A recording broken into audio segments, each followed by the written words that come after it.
নারী হলো দুই প্রকার। এক প্রকার নারী হলো যে নারী তার স্বামীকে সন্তুষ্ট রাখে, এদেরকে বলা হয় সালিহাত নারী। আল্লাহর কোরআন বলে সালিহাত ওই নারীকে বলে কানিতাতুন, যারা পরমাবর্তারি করে, আনুগত্য স্বীকার করে। এক নাম্বার আল্লাহর আনুগত্য করে, দুই নাম্বার স্বামীর আনুগত্য করে। এই দুই প্রকার আনুগত্য যে মহিলা করে, আল্লাহ বলেন আমি আল্লাহর দৃষ্টিতে এই মহিলা হলো একজন সতী নারী। এক নম্বরে আল্লাহর পাওনা দেয়, দুই নম্বরে স্বামীর পাওনা দেয়। শুধু আল্লাহর পাওনা, মহিলাদের মধ্যে অনেক মহিলা আছে তাহাজ্জুদ, ইশরাক, আওয়াবিন সব পড়ে, তো স্বামীর আওয়াজ শুনলেই মুখের মধ্যে যেমন তিতা লাগে, ঠিক কিনা বেটি, মেজাজ গরম হয়ে যায়। তুমি নারী যতই ইবাদত করো না কেন, তোমার স্বামীর হক যদি তুমি পালন করো না, পশ্চিমকালেও তুমি জান্নাতে যাইতে পারবা না। আল্লাহ বলছেন সূরা নিসা 33 নম্বর আয়াত খুললে দেখো, আল্লাহ বলছেন কানিতাতুন। কানিতাতুনের ব্যাখ্যা হলো এক নম্বরে আল্লাহর পাওনা দাও, দুই নম্বরে তোমার স্বামীর পাওনা দাও। হাফিজাতুল লিল গায়বি বিমা হাফিজাল্লাহ। সতী নারী হলো ওই নারী যে নারী আল্লাহর বিধানগুলো পালন করে, যে নারী নামাজ পড়ে, যে নারী রোজা রাখে, যে নারী হজ করে, যে নারী কোরআন শরীফ তেলাওয়াত করে। হাফিজাতুল লিল গায়বি বিমা হাফিজাল্লাহ, এবং স্বামীর হকগুলো পালন করে, আল্লাহর হক যেভাবে সংরক্ষণ করে স্বামীর হকগুলো সংরক্ষণ করে, স্বামীর সন্তানের হেফাজত করে, স্বামীর সম্পত্তির হেফাজত করে। স্বামীর সম্পত্তির মধ্যে সবচেয়ে বড় সম্পদ হলো তুমি স্ত্রীর 3.5 হাত দেহ, যে স্ত্রী তার স্বামীর জন্য তার 3.5 হাত দেহ হেফাজত করে, আল্লাহ বলেন ওই নারীটাই হলো সতী নারী। এই নারীটাই হলো সতী নারী, এই নারীটাই হলো আল্লাহর দৃষ্টিতে একজন জান্নাতি নারী। সুবহানাল্লাহ। আমরা এতক্ষণ শুনলাম সতী নারীর কথা। আল্লাহর রাসূল সাল্লাল্লাহু আলাইহি ওয়াসাল্লাম সতী নারী ব্যাখ্যা দিয়েছেন, আদ-দুনিয়া কুল্লুহা মাতা। ও বিশ্ববাসী, মানব জাতি, গোটা পৃথিবীটা একটা বুকের বিষয়, গোটা পৃথিবীটা একটা পুরুষের জন্য সম্পদ। তোমার ব্যবসা তোমার সম্পদ, তোমার গরু তোমার সম্পদ, তোমার টাকা তোমার সম্পদ। সবচেয়ে বড় সম্পদ হলো একজন নেককার বিবি। পুরুষের কাছে সবচেয়ে বড় সম্পদ হলো একজন নেককার বিবি। কোটি টাকা ইনকাম করছে, কিন্তু কোটি টাকা এই ইনকাম করিয়া যখন বাড়িতে যায়, বাড়িতে যদি ম্যাডাম রাগ করে, চেতাচেতি করে, এই কোটি টাকার দাম আছে? কোটি টাকার কোনো দাম নাই। আল্লাহ রাসূল এটাই বলেন, আদ-দুনিয়া কুল্লুহা মাতা। ও পৃথিবীর পুরুষেরা, গোটা পৃথিবী তোমার সম্পদ, তবে এই সম্পদের মধ্যে শ্রেষ্ঠ সম্পদ হলো তোমার স্ত্রী। তোমার স্ত্রী তোমার সবচেয়ে বড় সম্পদ। এবং সতী নারী, সতী নারী ব্যাখ্যা কি? আল্লাহ রাসূল 4টা ব্যাখ্যা দিয়েছেন। ইন আমারাহা আতাআতহু। সতী নারী বলে ওই নারীকে যে নারীকে তার স্বামী কোনো ব্যাপারে আদেশ করলে সে আদেশ পালন করে। 2 নাম্বার ওয়া ইন নাযারা ইলাইহা সাররাতহু। সতী নারী হলো ওই নারী যে স্বামী তার দিকে তাকাইলে স্বামীর সাথে হাসি মুখে কথা বলে, স্বামীকে আনন্দ দেয়, অঙ্গভঙ্গির মাধ্যমে স্বামীকে আনন্দ দেয়। 3 নাম্বার ওয়া ইন আকসামা আলাইহা আবাররাতহু। স্বামী তার ব্যাপারে কসম খাইলে স্বামীকে কসম মুক্ত করে। 4 নাম্বার ওয়া ইন গাবা আনহা নাসাহাতুহু বি নাফসিহা ওয়া মালিহি। স্বামী যদি তার থেকে অনুপস্থিত থাকে, স্বামী ঢাকা চাকরি করে, স্বামী বিদেশ থাকে, স্বামীর মালের হেফাজত করে, স্বামীর সন্তানের হেফাজত করে, নিজের দেহ স্বামীর জন্য হেফাজত করে, এই নারী হলো সতী নারী। এই 4 গুণওয়ালা একজন নারী একজন স্বামীর কাছে সবচেয়ে বড় সম্পদ। সুবহানাল্লাহ। আল্লাহর রাসূল এই সতী নারীর কথা উল্লেখ করে আল্লাহ তাআলা সতী নারীর পথে ও সতী নারীর কথা বলছেন। ও সতী নারীর কথা আল্লাহ তাআলা তাদের কথা বলছেন, ওয়াল্লাতী তাকাফুনা নুশুজাহুন্না। ও পৃথিবীর পুরুষ জাতিরা, তোমরা যদি তোমাদের স্ত্রীর ব্যাপারে ভয় করো, তোমার স্ত্রী নুশুজা হয়ে গেছে, অবাধ্য হয়ে গেছে, তোমার হক পালন করে না, স্বামীর হক পালন করে না যারা, তারা হলো অসতী নারী, তারা হলো নাফরমান নারী। তুমি যদি তোমার স্ত্রীর ব্যাপারে নাফরমান হওয়ার ভয় করো, আল্লাহ বলেন তাহলে তুমি পুরুষ 3টা মিশন চালু করো তোমার স্ত্রীকে সঠিক পথে আনার জন্য। 1 নাম্বার মিশন ফাইজুহুন্না, 1 নাম্বার তোমার স্ত্রীকে তুমি ওয়াজ করো, স্ত্রীকে ওয়াজ করো, উপদেশ দাও। কি ওয়াজ করবা? আল্লাহর রাসূলের হাদিস শোনাও। আল্লাহর রাসূল বলেন সালাসাতুন লা ইউকবালু লাহুম সালাতুন ওয়া লা তুসআদু লাহুম হাসানাতুন। আল্লাহর হাবিব বলেন পৃথিবীর জমিনে এমন 3 প্রকার মানুষ আছে যাদের নামাজ আল্লাহ কবুল করে না, যাদের কোনো ইবাদত আল্লাহর আসমানে ওঠে না। নামাজ কবুল হয় না, তাহাজ্জুদ কবুল হয় না, ইশরাক কবুল হয় না, আওয়াবিন কবুল হয় না, তার কোনো ইবাদত আল্লাহর আসমানে ওঠে না। 1 নাম্বার আল্লাহ আব্দুল আবিকু হাত্তা ইয়ারজি ইলা মাওয়ালি, ওই বাগরা গোলাম যে গোলাম মালিক থেকে পলায়ন করেছে, তার কোন নামাজ আল্লাহ কবুল করে না, তার কোন ইবাদত আল্লাহর আসমানে ওঠে না। 2 নাম্বার ওয়াল মারআতু সাকিতু আলাইহা যাওজুহা, ওই স্ত্রী যে স্ত্রীর প্রতি তার স্বামী নারাজ, যে স্ত্রীর প্রতি তার স্বামী রাগ, এই স্ত্রী কোন নামাজ আল্লাহ কবুল করে না, এই স্ত্রী ফরজ নামাজ কবুল হয় না, নফল নামাজ কবুল হয় না, ওয়াজিব নামাজ কবুল হয় না, এবং ওই স্ত্রী কোন ইবাদত আল্লাহর আসমানে উঠে না। স্বামী অসন্তুষ্ট, এই স্ত্রী কোন ইবাদত আল্লাহ কবুল করেন না। 3 নাম্বার ওই নেশাগ্রস্ত ব্যক্তি যতক্ষণ পর্যন্ত তার নেশার এই অবস্থা থেকে পরিবর্তন না হবে, তার কোন নামাজ আল্লাহ কবুল করবেন না। এই হাদিস শুনাইলেন স্ত্রীকে।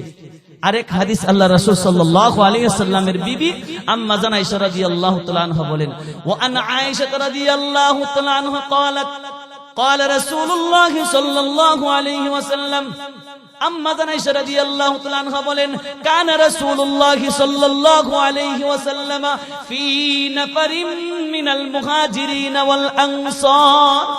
আল্লাহর রাসূল একদিন মুহাজির সাহাবী আনসার সাহাবীর মাঝখানে বসা, ফাজা আবাইরুন, অতবার একটা উট নিয়ে আসলো। রাসূল মুহাজির আনসার সাহাবীদের মাঝখানে বসা একটা উট নিয়ে আসলো।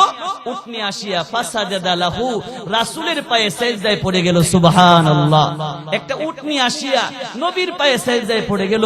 উপস্থিত সাহাবীরা বলে, ইয়া রাসূলুল্লাহ ইয়া হাবিবাল্লাহ তাসজুদু লাকাল বাগাইম ওয়াশ শাজার, ওগো নবীজি আপনাকে চতুষ্পর্যন্ত সিজদা করে, আপনাকে গাছে সিজদা করে, গাছের কোনো বুদ্ধি নাই, চতুষ্পর্যন্তর কোনো বুদ্ধি নাই, এরা যদি আপনাকে সিজদা করতে পারে, আমাদের মাথা আছে, আমাদের বুদ্ধি আছে, আমাদের তো সিজদা করে বেশি অধিকার।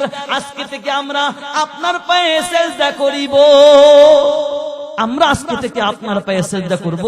আল্লাহর হাবিব বলেন, উবুদু রাব্বাকুম, ও আমার সাহাবীরা, সিজদা করা ইবাদত, ইবাদতের পাওনাদার আল্লাহ, আল্লাহ ছাড়া অন্য কারো ইবাদত করা জায়েজ নাই, সিজদা আল্লাহকে ছাড়া অন্য কাউকে করা জায়েজ নাই।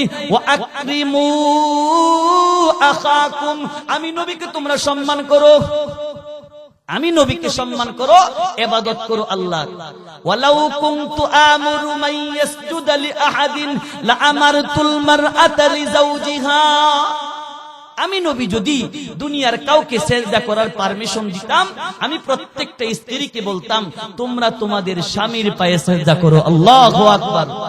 আল্লাহর হাবিব বলেন, ওয়ালাউ আমারাহা আন তানকুলা মিন জাবালিন আসফারা ইলা জাবালিন আসওয়াদা ওয়া মিন জাবালিন আসওয়াদা ইলা জাবালিন আবয়াদা কানা ইয়ানবাগি লাহা আন তাফআলাহু।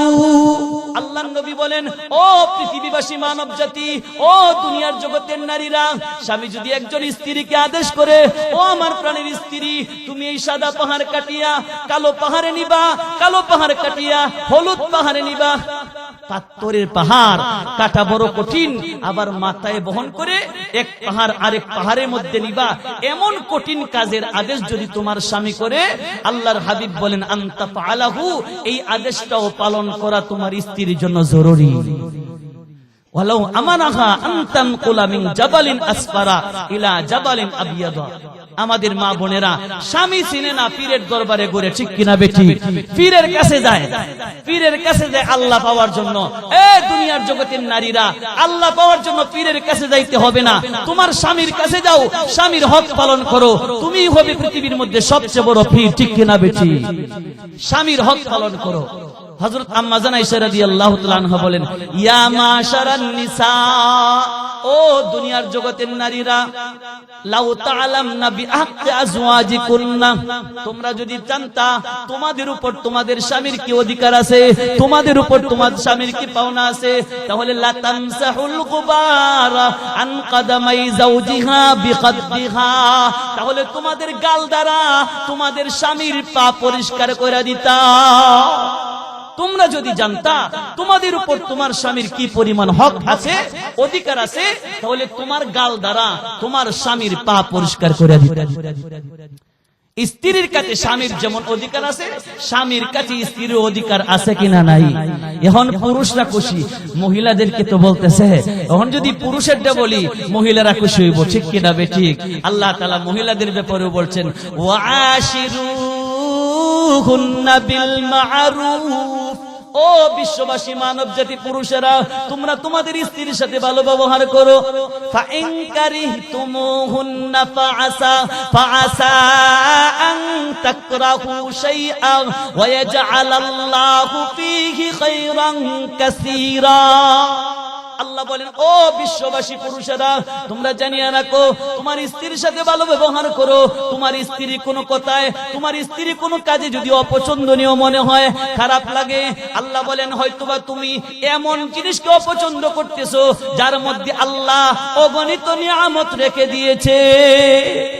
নারীদেরকে আল্লাহ অগণিত নিয়ামত বলেছেন। আল্লাহর দেওয়া অগণিত নিয়ামত হলো নারীরা। সকাল বেলায় উঠি আপনার জন্য রান্না বসায়, রান্না করে গরুর ঘর, ছাগলের ঘর পরিষ্কার করে, আপনার সন্তান লালন পালন করে, এই যে কষ্ট করে, তার প্রতি দয়াদ্রহ হওয়া, তার সাথে ভালো ব্যবহার করা আল্লাহ তাআলা আদেশ করেছেন। তাদের সাথে ভালো ব্যবহার করো। কিভাবে করবা? তিনটা ভালো ব্যবহারের কথা নবীজির পরিবার থেকে পাওয়া যায়। একটা হলো যে তুমি স্বামী হইলে প্রথমেই তোমার স্ত্রীকে সালাম দিতে হবে। সুবহানাল্লাহ। এই সালামের প্রচার প্রসার যদি গড়াইতে পারি, স্বামী স্ত্রীর মধ্যে মিল মহব্বত দেখা দিবে। আম্মা জান আয়েশা রাদিয়াল্লাহু তাআলা আনহা বলেন, আমি আমার স্বামী বিশ্ব নবী রাসূল সাল্লাল্লাহু আলাইহি ওয়াসাল্লামকে কোনদিন আগে সালাম দিতে পারি নাই। রাসূল সব সময় আমাকে আগে আগে সালাম দিত। তাহলে স্বামী স্ত্রীকে আগে আগে সালাম দিবে। 2 নাম্বার, স্ত্রী কাজে সহযোগিতা করা। স্ত্রী কাজ করতেছে, মাছ কাটতেছে, আপনি একটা শুকনা কাজ এটা করেন, আলু কাটিয়ে দেন। অনেকেই বলে এই স্ত্রী গোলাম হয়ে গেছে। এটা গোলাম না, এটা নবীর সুন্নত। আপনি স্ত্রীর কাছে সাহায্য করেন। 3 নাম্বার, এক প্লেটে বসে খাবার খান, স্বামী স্ত্রী মিল মহব্বত বাড়বে। আল্লাহ বলেন, ওয়াশিরুহুন্না বিল মা'রুফ, হে পৃথিবীর পুরুষেরা, তোমরা তোমাদের বিবিদের সাথে ভালো ব্যবহার করো। কেন না বিবিরা হলো আমি আল্লাহর দেওয়া অগণিত নিয়ামত। সুবহানাল্লাহ। তাহলে নারী যদি অবাধ্য হয়ে যায়, তুমি স্বামীর 1 নাম্বার করণীয়, তাকে উপদেশ দাও, ওয়াজ করো।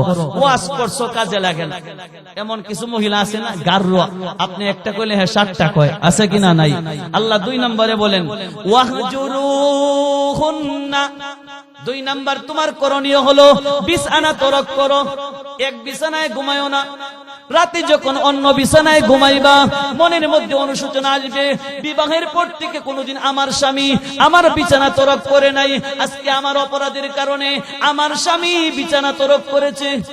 মনের মধ্যে কষ্ট লাগবে, সঠিক পথে চলে আসতে পারে। বিছানা তরক করবা, কিন্তু ঘর না। এক ঘরের মধ্যে আলাদা বিছানায় তুমি স্বামী ঘুমাইবা, স্ত্রী আলাদা বিছানায় ঘুমাইবা। কিন্তু গড় আলাদা করা যাবে না। কেন? গড় যদি আলাদা করো, স্ত্রী যদি আরেক বেটার সাথে সম্পর্ক রাখে, রাতের 12টায় ফোন করে কইব আয়ো আজকে খালি বাড়ি, ঠিক কিনা বেঠিক?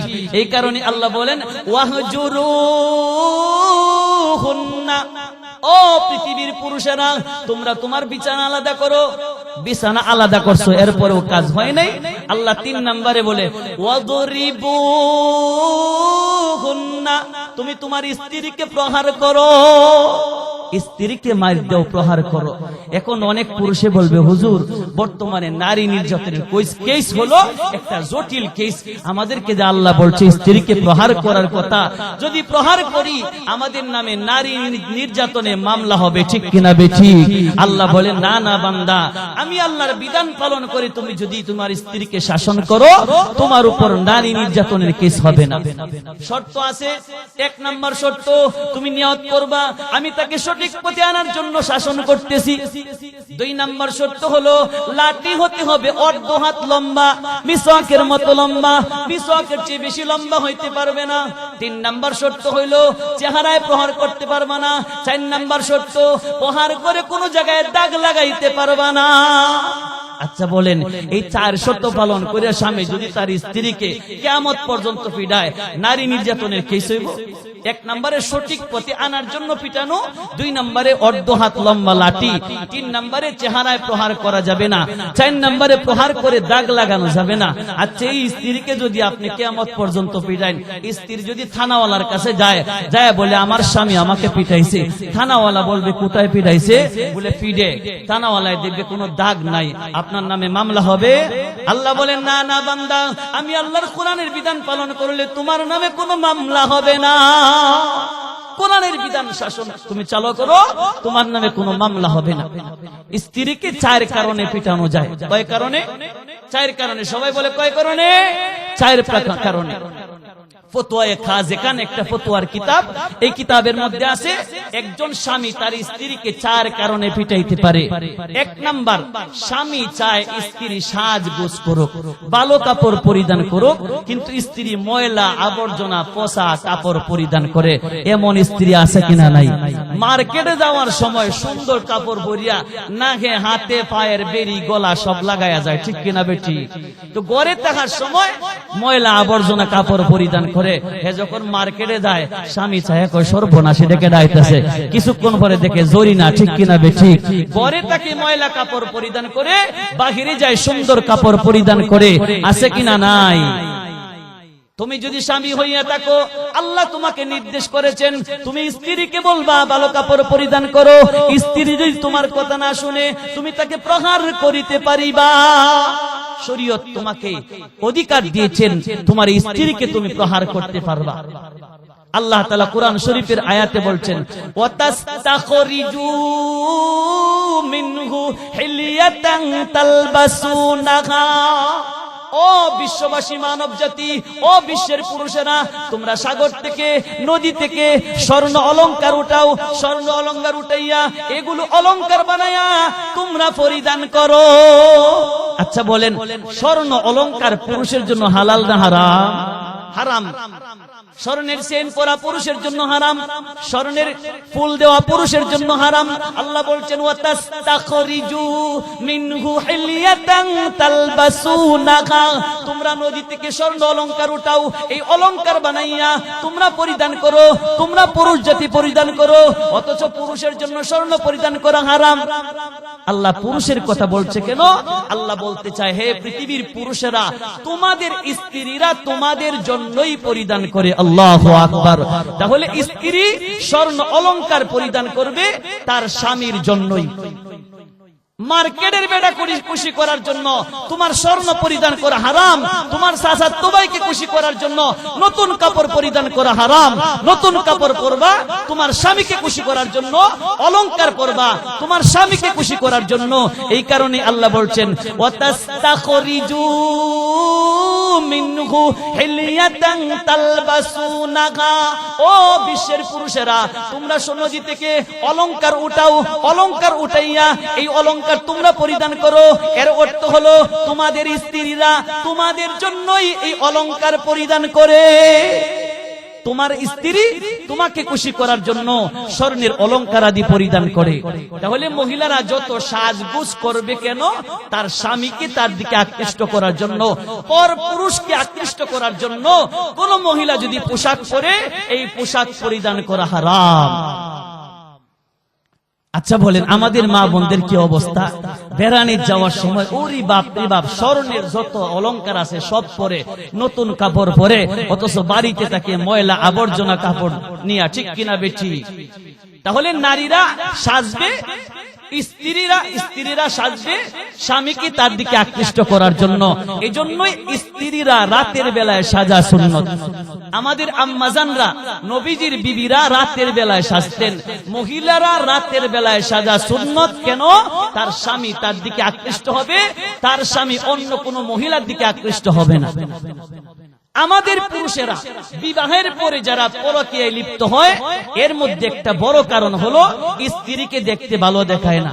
সারা দিন ময়লা আবর্জনা কাপড় পরিধান করে, আর ম্যাডাম যখন স্কুলে যায় সুন্দর কাপড় পরিধান করিয়া, এখন তো চাচার মাথা নষ্ট হয়ে যায়, ঠিক কিনা বেটি?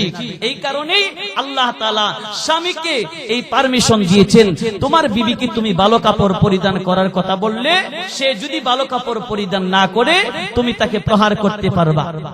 2 নাম্বার, স্ত্রী যদি নামাজ তরক করে, ফরজ নামাজ তরক করে, তুমি স্বামী তোমার স্ত্রীকে প্রহার করিতে পারিবা। স্ত্রী ফরজ নামাজ তরক করছে, আচ্ছা বলেন, ফরজ নামাজের জন্য আমরা কোনদিন স্ত্রীকে দমক পর্যন্ত দিছি?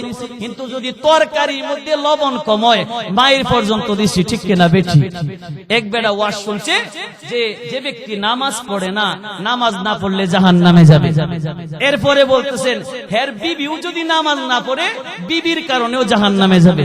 বেটা কয়, সারা জীবনে কোনদিন ওয়াজে আইছিলাম না, আজকে ওয়াজে আয়া বিপদে পড়ছি, নিজের জন্য জাহান্নাম। আচ্ছা, এটা অপরাধ করছি, বুক করলাম, আমার স্ত্রীর জন্য আমার জাহান্নাম বুক করতে হবে। আচ্ছা ঠিক আছে। বেটা এই পর্যন্ত ওয়াজ শুনিয়া বাড়িতে যায় কয়, কি গো জরিনা উঠো। এখন দম খাইতেছে, বেটি উঠছে, উঠার পরে ওযু করো। তো ওযু তো বেটি জানে না, এখন কয় এভাবে দেখাইছে। আচ্ছা ওযু করছে, পরে কয় নামাজ পড়ো। বেটি কয় নামাজ কেমনে পড়বো দেখায়া দেও। এখন স্বামী কয় যদি না পারো শুয়ে পড়ো, কারণ কি আমি জানি না, ঠিক কিনা বেটি? তাহলে স্ত্রী যদি ফরজ নামাজ তরক করে, স্বামীর অধিকার আছে স্ত্রীকে পিটানো। 3 নাম্বার কারণ হলো স্বামী চায় স্ত্রীর সাথে আমোদ প্রমোদ করতে, নিজের চাহিদা পূরণ করতে। কোন স্ত্রী যদি এতে বাধা দেয়, শরীয়তে কোন উজর, যে উজরগুলো শরীয়ত সম্মত উজর ছাড়া যদি কোন স্ত্রীকে তার স্বামী, কোন স্ত্রী তার স্বামীকে তার সাথে আমোদ প্রমোদ করতে বাধা দেয়, শরীয়ত স্বামীকে অধিকার দিয়েছেন তার স্ত্রীকে প্রহার করিতে পারেনি।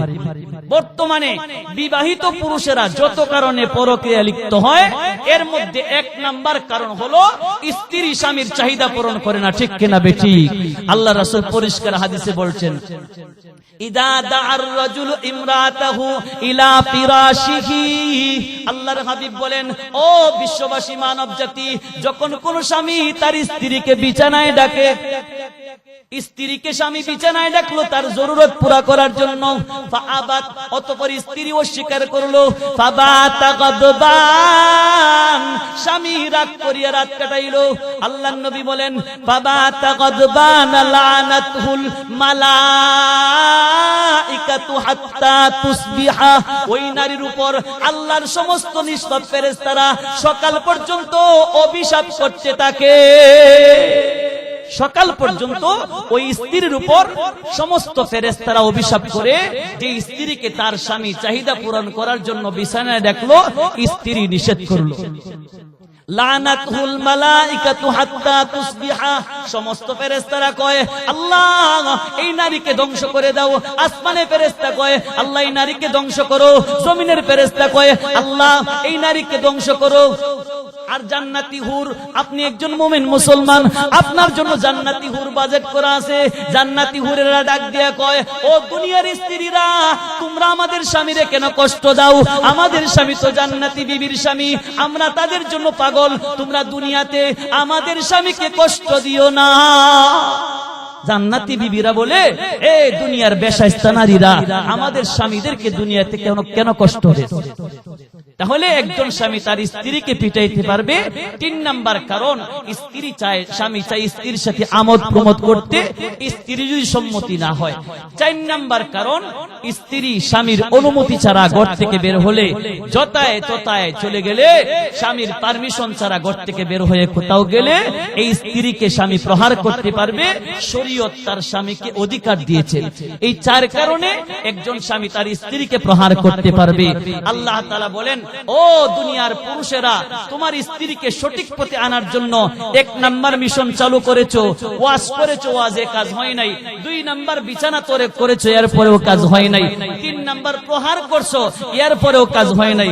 আল্লাহ তাআলা এবার বলেন, ওয়া ইন খিফতুম শিকাকা বাইনিহিমা ফাবআসু হাকামান মিন আহলিহি ওয়া হাকামান মিন আহলিহা। ও বিশ্বের পুরুষেরা, তোমার স্ত্রীকে ওয়াজ করেছো, কাজ হয় নাই। বিছানা তোরে করেছো, কাজ হয় নাই। প্রহার করছো, কাজ হয় নাই। এখন তুমি স্ত্রীর পক্ষ থেকে একজন বিচারক ডাকো, স্বামীর পক্ষ থেকে একজন বিচারক ডাকো। 2 জন বিচারক ডাকিয়া স্ত্রীর সমস্ত ঘটনা স্ত্রীর বিচারকের কাছে বলবে, স্বামীর সমস্ত ঘটনা স্বামীর বিচারকের কাছে বলবে। এই 2 বিচারক যাচাই বাছাই করে দেখবে, যদি বিবাহ বলবৎ রাখতে হয়, ঠিক রাখতে হয়, তাহলে ঠিক রাখবে। যদি ঠিক রাখা সম্ভব হয় না, এই 2 জন বিচারক বিবাহ বিচ্ছেদ করিয়া দিবে। বিবাহ বিচ্ছেদ করবে কারা? 2 বিচারকে বিচার করার পরে। আর আমরা যদি একটু রাগ করি, রাগ করে কয় তুই তালাক, তোর বাপও তালাক, তোর মাও তালাক, ঠিক কিনা বেশি? এরপরে কো হুজুর আসলে রাগ করে বলছি, তালাক আসলে খুশিতে বলছি না, রাগ করে বলছি। আচ্ছা বলেন, রাগ করে বললে কি তালাক হয় না? রাগ করলে বলে তালাক হয়, খুশিতে বললেও তালাক হয়। 3টা জিনিস খুব সহজ। 1 নম্বরে বিবাহ করা, 2 নম্বরে স্ত্রী তালাক দেওয়া, 3 নম্বরে গোলাম আজাদ করা।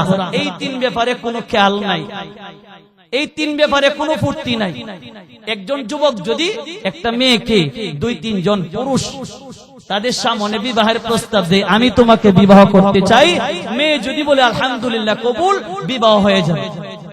আমাদের 12 গ্রাম মাদ্রাসায় পড়তাম, নান্দাইল। এই 12 গ্রাম মাদ্রাসায় একজন হুজুর মাসালা বুঝাইতেছেন। এক পর্যায়ে বলতেছেন, দেখো আমার মেয়েকে আব্দুর রহমানের কাছে দর বিবাহ দিলাম। আব্দুর রহমান কয় আলহামদুলিল্লাহ আমি কবুল করলাম। এখন উপস্থিত তো আছে, ছাত্র সাক্ষী আছে। এখন বেড়া বলছে আলহামদুলিল্লাহ কবুল করলাম। এই মাসালা সারা দুনিয়ার সমস্ত আলেম মুফতি সাহেবকে জিজ্ঞাসা করছে। আমি যে বলছি দর, উদাহরণ দিছি যে আমার মেয়েকে দর তার কাছে বিবাহ দিলাম, সে যে আলহামদুলিল্লাহ কবুল বলছে, সমস্ত মুফতি সাহেব ফতোয়া দিছে আপনার মেয়ের বিবাহ হয়ে গেছে। কি উপস্থিত ছিল?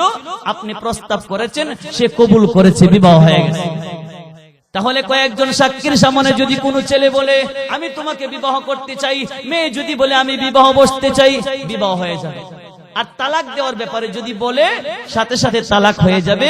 গোলাম আজাদের ক্ষেত্রে যদি বলে, শুধু স্বাভাবিকভাবে এমনি খুশিতে বলে, তারপরেও তালাক হয়ে যাবে।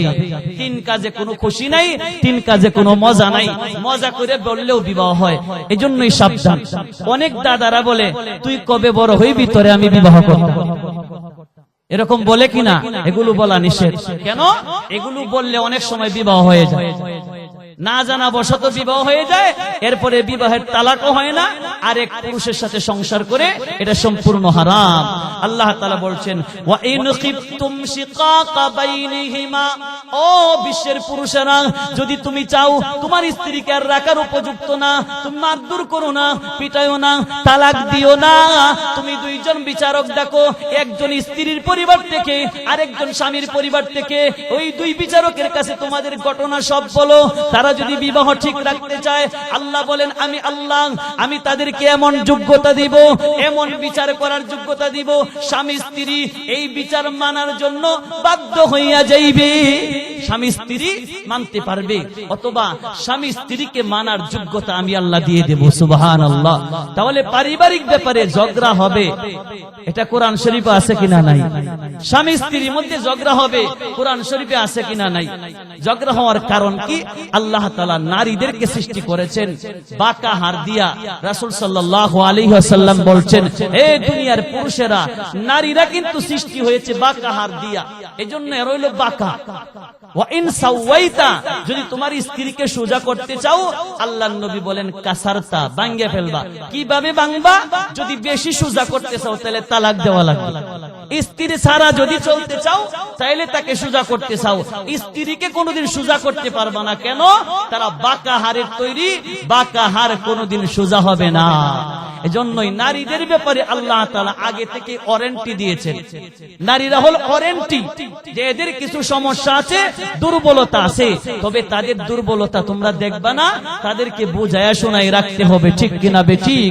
আল্লাহ রাসূল সাল্লাল্লাহু আলাইহি ওয়াসাল্লাম বলছেন হাদিসের মধ্যে, আমি যে প্রথমেই খুতবাতে হাদিসটা পাস করেছিলাম, আল্লাহ রাসূল সাল্লাল্লাহু আলাইহি ওয়াসাল্লাম বলেন, আল মারআতু ইযা সাল্লাত খামসাহা, একজন নারী যখন 4টা কাজ করবে, 1 নাম্বার 5 ওয়াক্ত নামাজ পড়বে, 2 নাম্বার ওয়া সামাত শাহরাহা, রমজান মাসে রোজা পালন করবে, 3 নাম্বার ওয়া আতাআত বালাহা, স্বামীর আনুগত্য করবে, 4 নাম্বার লজ্জাস্থানের হেফাজত করবে, আল্লাহর নবী বলেন ফালতাদখুল মিন আইয়ি আবওয়াবিল জান্নাতি শাআত, এই স্ত্রী জান্নাতের যে কোনো দরজা দিয়ে জান্নাতে প্রবেশ করতে পারবে। আল্লাহু আকবার। অর্থাৎ তার জন্য 8টি জান্নাতের দরজা খোলা থাকবে, এই স্ত্রী জান্নাতের যে কোনো দরজা দিয়ে জান্নাতে প্রবেশ করতে পারবে। আমার বাবা ভাইদেরকে আর কষ্ট দিন না, ঠিক কিনা বেঠিক? রাসূল সাল্লাল্লাহু আলাইহি ওয়াসাল্লামের জামানার একটা ঘটনা, একজন মুজাহিদ সাহাবী রাসূলের কাছ থেকে পারমিশন নিয়েছেন, জিহাদে যাবেন।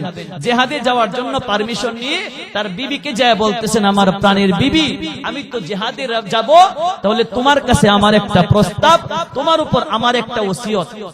এই সাহাবীর বাড়ি ছিল 2 তলা বিশিষ্ট বাড়ি। উপর তলায় ওই সাহাবী এবং তার বিবি বাস করত, বিবি থাকতো। নিচতলায় ওই সাহাবীর শ্বশুর অর্থাৎ তার স্ত্রীর বাবা নিচতলায় বাস করত। সাহাবী জিহাদে যাওয়ার সময় ওসিয়ত করেছে, সাবধান, লা তানজিলি ফাওকা বাইতি, তুমি নিচতলায় যাইতে পারবা না, তোমার বাবার বাসায় যাওয়ার কোনো অধিকার নাই, এটা আমি স্বামীর ওসিয়ত। ওসিয়ত করে স্বামী জিহাদের ময়দানে চলে গেল। এর কিছুদিন পরে স্ত্রী নবীর কাছে চিঠি লিখেছেন, নবীজি, আমার স্বামী জিহাদের ময়দানে যাওয়ার সময় ওসিয়ত করেছিল আমি যাতে নিচতলায় না যাই, নিচতলায় আমার বাবা বসবাস করে, আমার বাবা অসুস্থ হয়ে গেছে, তার খেদমত করার কেউ নাই, আমি কি স্বামীর অর্ডার পালন করব নাকি আমার বাবার সেবা শুশ্রূষা করব? আল্লাহর নবী বলেন, ইত্তাকিল্লাহ ওয়া আতিঈ যাওজাকি, ও স্ত্রী, তুমি তোমার স্বামীর অর্ডার পালন করো এবং তোমার আল্লাহ তাআলা, ইত্তাকিল্লাহ, আল্লাহকে ভয় করো এবং তুমি তোমার স্বামীর অর্ডার পালন করো, ওসিয়ত পালন করো। অর্থাৎ নিচতলায় যাওয়ার অনুমতি নাই। এর কিছুদিন পরে ওই মহিলার বাবা নিচতলায় মারা গেছে। নবীর কাছে চিঠি লিখেছেন, নবীজি, আমার বাবা নিচতলায় মৃত্যুবরণ করেছে, আমার স্বামী জিহাদে যাওয়ার সময় বলছিল আমি যাতে নিচতলায় না যাই, আমার বাবাকে শেষ দেখাটা দেখতে পারবো না, যাওয়ার পারমিশন আসেনি। আল্লাহর রাসূল বলেন, ইত্তাকিল্লাহ, ও মহিলা, তুমি আল্লাহকে ভয় করো, ওয়া আতিঈ যাওজাকি, তুমি তোমার স্বামীর ওসিয়ত পালন করো। আল্লাহকে ভয় করো, স্বামীর ওসিয়ত পালন করো। মহিলা নিচতলায় যায় নাই, তার বাবা মৃত, মৃত বাবাকে দেখতে নিচতলায় যায় নাই। আল্লাহ রাসূল সাল্লাল্লাহু আলাইহি ওয়াসাল্লাম তার জানাজার নামাজ দিলেন, গোসল করায় জানাজার নামাজ পড়ায়া রাসূল সাল্লাল্লাহু আলাইহি ওয়াসাল্লাম এই মহিলাকে সুসংবাদ দিলেন, মহিলা, তুমি তোমার স্বামীর আনুগত্য করার কারণে, ওসিয়ত পালন করার কারণে তোমার বাবার জীবনের সমস্ত গুনাহ মাফ করে দিয়েছেন, তোমার বাবাকে আল্লাহ জান্নাতের মেহমান বানিয়ে দিয়েছেন। সুবহানাল্লাহ। নবীজির জামানার সাহাবী মহিলারা কেমন ছিল, আর আমাদের মা বোনরা সর্বনাশ করছে। আমাদের মা বোনেরা যদি স্বামী কয় সাবধান, বাপের বাড়ি যায় না, আরে সর্বনাশ করছে, আমার বাপের বাড়ি যাইতাম না, তোমার 14 গোষ্ঠী জুড়ে তোমার বাপের কপাল বাড়ি, ঠিক কিনা বেটি? রাসূল সাল্লাল্লাহু আলাইহি ওয়াসাল্লাম বলছেন, একজন মহিলার কাছে সবচেয়ে বড় পাওনাদার হলো স্বামী, আর একজন পুরুষের কাছে সবচেয়ে বড় পাওনাদার হলো তার মা। পুরুষের কাছে সবচেয়ে বড় পাওনাদার তার মা, আর একজন স্ত্রীর কাছে সবচেয়ে বড় পাওনাদার হলো তার স্বামী। এজন্যই স্বামীর হক বাবার চেয়েও বেশি। এজন্যই বাবা মৃত্যুবরণ করলে স্বামীর পারমিশন যাওয়ার কোনো অধিকার নাই।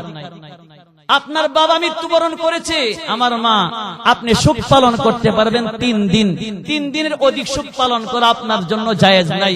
আপনার স্বামী মৃত্যুবরণ করেছে, আল্লাহ বিধান দিয়েছেন 4 মাস 10 দিন আপনার স্বামীর জন্য সুখ পালন করতে হবে। স্বামীর জন্য 4 মাস 10 দিন, আর আপনার বাবার জন্য 3 দিন। 3 দিনের অধিক করলে আপনার গুনাহ হবে, আর স্বামীর জন্য 4 মাস 10 দিনের কম করলে আপনার গুনাহ হবে। তাহলে সবচেয়ে বড় অধিকার কার? স্ত্রীর কাছে তার স্বামীর সবচেয়ে বড় অধিকার। এটা আমাদের মা বোনেরা বোঝে না। এজন্যই মা বোনেরা, আপনাদের দৃষ্টি আকর্ষণ করে বলছি, আল্লাহর হাবিব সাল্লাল্লাহু আলাইহি ওয়াসাল্লাম বলছেন, ইদা দাআর রাজুল ইমরাতাহু, যখন কোন স্বামী তার স্ত্রীকে কোন ব্যাপারে নির্দেশ দিল, আল্লাহর রাসূল বলেন সে যেন আসে, সে যদি ওয়ালাউ আলা তান্নুর, সে যদি চুলার উপরে থাকে, আপনি রুটি ভাজতেছেন, এই কয়েক মিনিট পরে আপনার রুটি হয়ে যাবে। আপনি তরকারি রান্না করতেছেন, কয়েক মিনিটের ভিতরে তরকারি হয়ে যাবে। আল্লাহ রাসূল বলেন, না না, তুমি তোমার স্বামীর ডাকে সাড়া দাও। রুটি পুড়লে স্বামীর পূর্বে, তরকারি পুড়লে স্বামীর পূর্বে, ডাল পুড়লে স্বামীর পূর্বে, তুমি তোমার স্বামীর ডাকে সাড়া দাও। এটা তোমার উপর ফরজ। তোমার তরকারি রান্না করা তোমার উপর ফরজ না, তোমার স্বামীর অর্ডার পালন করা তোমার উপর ফরজ। তোমার ডাল রান্না করা তোমার উপর ফরজ না, তোমার তরকারি রান্না করা ফরজ না, তোমার ফরজ হলো তোমার স্বামীর অর্ডার পালন করা। আল্লাহ তাআলা কুরআনুল কারীমে পরিষ্কার করে স্বামী স্ত্রীর হক উল্লেখ করে দিয়েছেন। রাসূল সাল্লাল্লাহু আলাইহি ওয়াসাল্লাম হাদিসে পাকে পরিষ্কার এক একজনের অধিকার, এক একজনের হক উল্লেখ করে দিয়েছেন। আহারে নাফরমান মা, আপনি মাজারে যান কেন? আপনি তো যাবেন আপনার স্বামীর কাছে। এক হাদিসে রাসূল সাল্লাল্লাহু আলাইহি ওয়াসাল্লাম বলছেন, একজন মহিলা সাহাবী যা বলছেন, ইয়া রাসূলুল্লাহ, আপনার কাছে আসছি। আল্লাহ রাসূল বলেন, তোমার স্বামী কে জীবিত আছে? মহিলা বলেন, হ্যাঁ, আমার স্বামী জীবিত। আল্লাহ রাসূল বলেন, তুমি তোমার স্বামীর সাথে কেমন ব্যবহার করো একটু লক্ষ্য করো, কেননা তোমার স্বামী তোমার জান্নাত, তোমার স্বামী তোমার জাহান্নাম। অর্থাৎ তোমার স্বামী যদি তোমার প্রতি রাজি থাকে, তোমার জান্নাত। হাদিসের মধ্যে রাসূল সাল্লাল্লাহু আলাইহি ওয়াসাল্লাম বলেছেন, আইয়ুমা ইমরাতিন মাতাত ওয়া যাওজুহা আনহা রাদিন দাখালাতিল জান্নাহ, কোন মহিলা যদি এই অবস্থায় মৃত্যুবরণ করে যে তার স্বামী তার প্রতি রাজি, আল্লাহর হাবিব বলেন এই মহিলা মৃত্যুবরণ করবে আর জান্নাতে চলিয়া যাইবে। স্বামী তার প্রতি রাজি, এই অবস্থায় কোন স্ত্রী মৃত্যুবরণ করলে ডাইরেক্ট জান্নাত। সুবহানাল্লাহ। হযরত ঈসা আলাইহিস সালাতু ওয়াস সালামের জামানায় একজন নওজোয়ান যুবক হযরত ঈসা আলাইহিস সালামের জামানায় তার স্ত্রীকে অনেক মহব্বত করত, ভালোবাসতো। হঠাৎ করে তার স্ত্রী মারা গেছে। স্ত্রীর মহব্বতের কারণে নওজোয়ান যুবক স্ত্রীর কবরের পাশে দাঁড়ায়া কান্না করতেছে। 1-1.5 মাস, 2-3 মাস হয়ে গেছে কবরের পাশে দাঁড়ায়া কান্না করে। হঠাৎ করে ঈসা আলাইহিস সালাম এই রাস্তা দিয়ে যাইতেছেন। ঈসা আলাইহিস সালামের একটা মুজিজা ছিল, মৃত মানুষকে জীবিত করতে পারতেন আল্লাহর অনুমতিতে। ঈসা আলাইহিস সালাম যখন এদিক দিয়ে যায়, যুবক ডাক দিয়ে কয়, হুজুর, আমার স্ত্রী মৃত্যুবরণ করেছে, আপনি আমার স্ত্রীকে জিন্দা করে দিন আল্লাহর অনুমতিতে। ঈসা আলাইহিস সালাম বলছে, তোমার স্ত্রীর কবর কোনটা? যুবক যে কবরের পাশে দাঁড়াইছিল বলছে, হুজুর, এটা আমার স্ত্রীর কবর। ঈসা আলাইহিস সালাম বলছেন, কুম বিইذنিল্লাহ, কবরে কে আসো, আল্লাহর অনুমতিতে জিন্দা হও। কবর থেকে একজন নওজোয়ান যুবক বের হয়েছে। ঈসা আলাইহিস সালাম বলছেন, তুমি না বলছো তোমার স্ত্রীর কবর এটা? কয়, হুজুর, আমার ভুল হয়ে গেছে, আমার স্ত্রীর কবর হলো এই পাশেরটা। তো এই একজন নওজোয়ান যুবক সে কবর থেকে বের হইয়া বলতেছেন, লা ইলাহা ইল্লাল্লাহ ঈসা রূহুল্লাহ, কালিমা পড়লো। অর্থাৎ এই ব্যক্তি বেঈমান অবস্থায় মারা গেছিল, ঈসা আলাইহিস সালামকে দেখে সে কালিমা পড়ে মুসলমান হয়ে গেল। পাশের কবরে যায় ঈসা আলাইহিস সালাম বলছেন, কুম বিইذনিল্লাহ, আল্লাহর অনুমতিতে কবরে যে আসো, জিন্দা হও। একজন সুন্দরী রূপসী ষোড়শী মহিলা কবর থেকে জিন্দা হলো। তার চুল একবারে পায়ের পাতা পর্যন্ত পড়ে। কবর থেকে যখন জিন্দা হলো, যুবক বলতেছেন, হুজুর, এটাই আমার স্ত্রী। হুজুর ঈসা আলাইহিস সালাম বললেন, ঠিক আছে, তোমার স্ত্রীকে নিয়া তুমি বাড়িতে চলে যাও। ওই যুবক স্ত্রীকে নিয়ে বাড়িতে চলে যাবে। রাস্তায় যায় বলতেছেন, প্রাণীর স্ত্রী আমার, অনেক দিন পর্যন্ত তোমার উরুর মধ্যে আমি ঘুমাই না, আমার মন চায় তোমার উরুতে শুয়ে একটু ঘুমাইতে। স্ত্রী বলছে ঠিক আছে। আমি গাছের উপর, একটা গাছের ডালার উপর বসলেন যে আমি এখানে বসলাম, তুমি আমার উরুর মধ্যে ঘুমাও।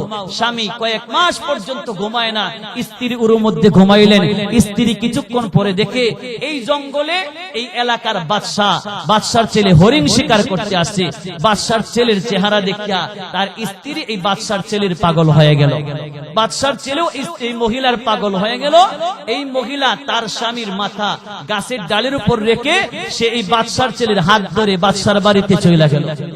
যুবক ঘুম থেকে উঠে তো পাগলের মতো হয়ে গেল, আরে আমার স্ত্রী কোথায় চলে গেল? সে দেখে পদচিহ্ন ধরে হাঁটতে শুরু করলো। হাঁটতে হাঁটতে যায় দেখে বাদশার ছেলের হাত ধরে বাদশার বাড়িতে তার স্ত্রী দাঁড়িয়ে আছে। এবার এই যুবক ডাক দিয়ে বলতেছেন, প্রাণের স্ত্রী আমার, আমাকে রেখে তুমি কেন চলে আসলা? স্ত্রী বলছে, না না, তুমি ভুল বুঝতেছো, আমি তোমার স্ত্রী না, আমি আমার এই বাদশার ছেলের স্ত্রী। যুবক বলে, না তুমি আমার স্ত্রী। অনেকক্ষণ পর্যন্ত ঝগড়া হলো, কথার কাটাকাটি হলো। হঠাৎ করে দেখি ঈসা আলাইহিস সালাম এই রাস্তা দিয়ে আবার যায়। ঈসা আলাইহিস সালামকে বললেন, হুজুর আপনি যে আমার স্ত্রীকে কবর থেকে জিন্দা করে দিয়েছেন, আমার স্ত্রী এখন সে অস্বীকার করতেছে। ঈসা আলাইহিস সালাম বললেন, তোমাকে কি আমি কবর থেকে জিন্দা করি নাই? মহিলা বলেন, না না, এগুলো মিথ্যা কথা। যুবক ডাক দিয়ে কয়, হুজুর আমার স্ত্রী মৃত্যুবরণ করছিল, এটা আমার কাছে বালা ছিল। আমার স্ত্রী আমি জীবিত থাকা অবস্থায় আরেকজনের হাত ধরে চলে যাবে, আরেকজনের সংসার করবে, এটা আমি মানতে পারি না। হুজুর আপনি দোয়া করেন আমার স্ত্রী যাতে মৃত্যুবরণ করে। ঈসা আলাইহিস সালাম আল্লাহর কাছে দোয়া করলেন, আমি যাকে আল্লাহর অনুমতিতে জিন্দা করেছিলাম সে যেন মৃত্যুবরণ করে। সাথে সাথে মহিলা মৃত্যুবরণ করলো। এই ঘটনা থেকে শিক্ষা হলো, এই মহিলা যখন মৃত্যুবরণ করেছিল তার স্বামী তার প্রতি রাজি ছিল। আল্লাহর রাসূল বলছেন, আইয়ুমা ইমরাতিন মাতাত ওয়া যাওজুহা আনহা রাদিন দাখালাতিল জান্নাহ। যে মহিলা এই অবস্থায় মৃত্যুবরণ করে তার স্বামী তার প্রতি রাজি,